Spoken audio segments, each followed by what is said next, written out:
Hello everybody, it's May 28th, another wonderfully rainy Memorial Day weekend here in Nebraska, and I have a problem. I probably shouldn't admit this, but I'm a binge reader. I read for 2 weeks, 3 weeks at a time, and I just can't put the book down, and my house goes to pots, and I have dishes stacked in the sink to the ceiling. But then what normally happens is I hit a book that's more difficult, and I just stop. And then it's really hard for me to pick up again because I feel like I have to finish the book, but it's just too hard to finish quickly. So what happened this time, I finished City of Ashes, which was fantastic.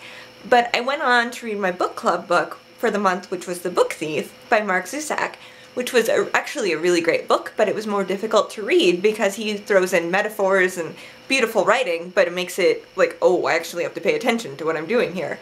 And so I was intending to do this and then City of Glass all together, but I didn't get a chance to read it. But I have to make a video. It's been way too long. So I'm just gonna spoil it. I'm sorry. If you haven't read City of Bones, go back. Go read it. Don't watch this video. Okay? Are you all gone now? Okay. Now, those of you who have read City of Bones, City of Ashes is a fantastic continuation of that book. Cassandra Clare has once again managed to keep the story going, which, you know, most of the time you get to number 2 in a series and it's like, okay, you kept the story going. Okay, let's get number 3. But this one, she manages to keep it witty, to keep it funny, and to keep the turns and the twists coming so that it's not just like, okay, these things that had to happen to make book 3 possible happened. It's actually a book that's really good by itself.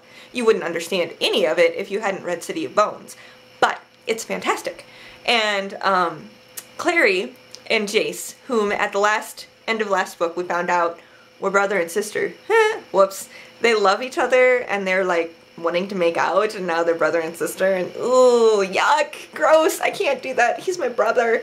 But Jace has, of course, abandonment issues. I mean, he was 10 and his dad died, so, but now they find out that it wasn't his dad that died. He was really alive and his dad's Valentine, this really bad guy, that now the whole Shadowhunters are like all going after him because he tried to bring down the Shadowhunters, more or less.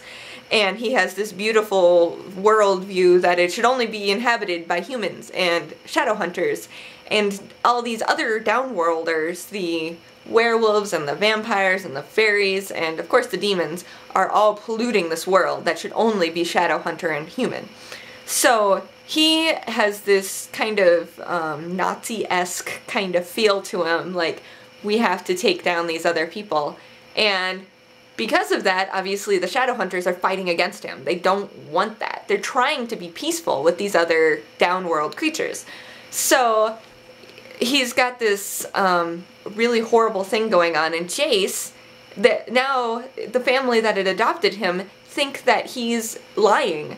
And so for most of this book, he's trying to figure out, what in the world do I do? Nobody believes me. They won't believe what I'm saying. I just have to do it.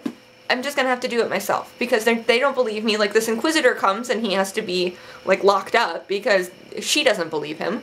So it's really fascinating the way Cassandra makes it believable that the adults actually cannot be involved. So many teen books are like, oh, and coincidentally the adults just happened to leave the room while the bad guy came.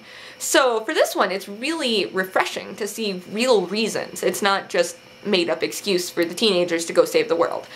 And Clary and Jace being from this guy, from Valentine, it's really interesting to see how they deal with it, and it's a lot of like realistic psychology that goes on with how do you deal with that kind of knowledge and having some different abilities because of that and just being able to grasp it.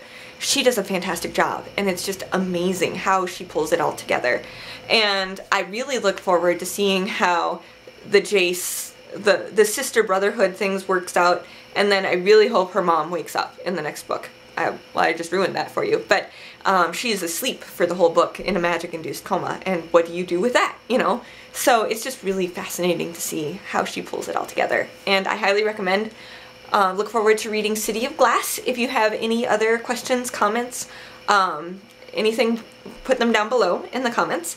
And then I'm going to be reading City of Glass and then Demon's Covenant next. So if you have any suggestions beyond that, let me know. And I hope you all have a wonderful Memorial Day and keep reading.